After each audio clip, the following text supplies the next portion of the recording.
Hi எல்லாரும் எண்ணெய் கத்திரிக்காய் புளிக்குழம்பு 2-3 மசாலா போட்டு வச்சுருப்பீங்க. நம்ம மணிமேகலை மசாலாவோட குழம்பு பொடி ஒன்றை மட்டுமே வச்சு சூப்பராக ஒரு எண்ணெய் கத்திரிக்காய் புளிக்குழம்பு எப்படி வைக்கிறதுன்னு இப்போ நான் செஞ்சு காட்ட போகிறேன். எண்ணெய் கத்திரிக்காய் புளிக்குழம்புக்கு கத்திரிக்காய் கட் பண்ணும்போது இந்த காம்பை நீக்கக்கூடாது. இதை அப்படியே போட்டு சமைச்சிங்கன்னா தான் டேஸ்ட்டாக இருக்கும். கத்திரிக்காவை இப்படி 4ஆக கீறிட்டு கொஞ்சமாக உப்பு மஞ்சத்தூள் மட்டும் ஆட் பண்ணி இதுக்குள்ளே ஸ்டஃபிங் பண்ணி எண்ணெயில் போட்டு எடுத்துக்கணும். இப்போ இந்த கத்திரிக்காய் இந்த எண்ணெயில் நல்லா வதங்கிடுச்சு பாருங்கள்.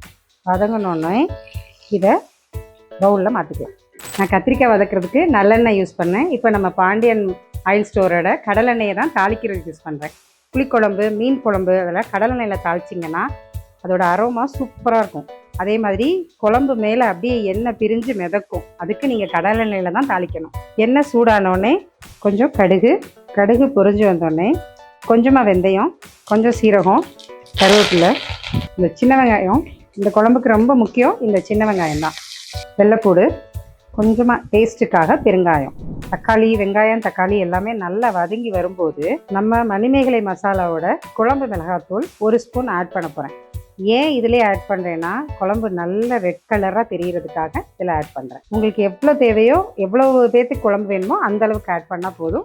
எனக்கு இன்னைக்கு கம்மியாக தான் தேவைப்படுது, அதனால் நான் 1 ஸ்பூன் தான் ஆட் பண்ணியிருக்கேன். இதுவும் இதில் நல்லா வதக்கி விட்டுட்டு இதில் ஒரு நெல்லிக்காய் சைஸ் அளவுக்கு புளி எடுத்து கரைச்சி வச்சுருக்கேன். இப்போ இந்த மிளகாத்தூள் இதில் வதங்கினோடனே இந்த புளியை நான் இதில் ஆட் பண்ணிக்க போகிறேன். இப்போ தான் நான் மஞ்சத்தூள் ஆட் பண்ண போகிறேன். தேவையான அளவு தண்ணி ஊற்றிக்கணும், தேவையான அளவு உப்பு போட்டுக்கணும். இதை ஒரு 10 மினிட்ஸ் மூடி போட்டு குக் பண்ண விடணும். குழம்புல கொஞ்சம் கொதித்து பச்சை வாசனை போனோடனே நம்ம வதக்கி வச்சுருக்க இந்த கத்திரிக்காவை இதில் ஆட் பண்ணிக்கலாம். கொஞ்சம் தண்ணி இருக்கும்போதே நீங்கள் இதை ஆட் பண்ணணும். அப்போ தான் இது வெந்து வரும்போது கரெக்டாக இருக்கும். இந்த ஸ்டேஜில் குழம்பு கெட்டியாக இருக்க மாதிரி தோணுச்சுன்னா தண்ணி ஆட் பண்ணிக்கலாம். இது ஜஸ்ட் ஒரு 10 மினிட்ஸ் இருந்தால் போதும். சூப்பரான எண்ணெய் கத்திரிக்காய் குழம்பு ரெடி. அவ்வளோதாங்க. ஒன்லி 10 மினிட்ஸில் நம்மளோட எண்ணெய் கத்திரிக்காய் புளிக்குழம்பு ரெடி ஆயிடுச்சு. நான் ஒன்லி 5 மெம்பர்ஸ்க்கு தான் வச்சுருக்கேன். உங்களுக்கு நிறைய குவான்டிட்டியில் இதே குழம்பு வேணும்னா கொஞ்சம் தேங்காய், கசகசா, 10 முந்திரி பருப்பு அரைச்சி இதில் ஊற்றிக்கிட்டிங்கன்னா 20 பேர் வரைக்கும் இந்த மாதிரி குழம்பு வச்சு சாப்பிட்லாம். நான் எண்ணெய் கத்திரிக்காய் கெட்டி குழம்பா வச்சுருக்கேன். நீங்கள் வேணும்னா தண்ணி குழம்பா வச்சுக்கலாம்.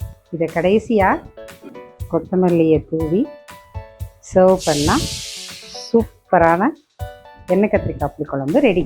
நம்ம மணிமேகலை மசாலாவோட குழம்பு மிளகாத்தூளையும் நம்ம ஏஎஸ்பி செக் ஆயிலோட நல்லெண்ணெய் கடலெண்ணெயை வச்சு எண்ணெய் கத்திரிக்காய் புளிக்குழம்பு செஞ்சு காமிச்சிருக்கேன். நான் அடுத்தடுத்த வீடியோவில் நம்ம குழம்பு மிளகாத்தூளை வச்சு என்னென்ன குழம்பு வைக்கலான்னு உங்களுக்கு வீடியோ போடுறேன். மறக்காமல் நம்ம பேஜை ஃபாலோ பண்ணிக்கோங்க.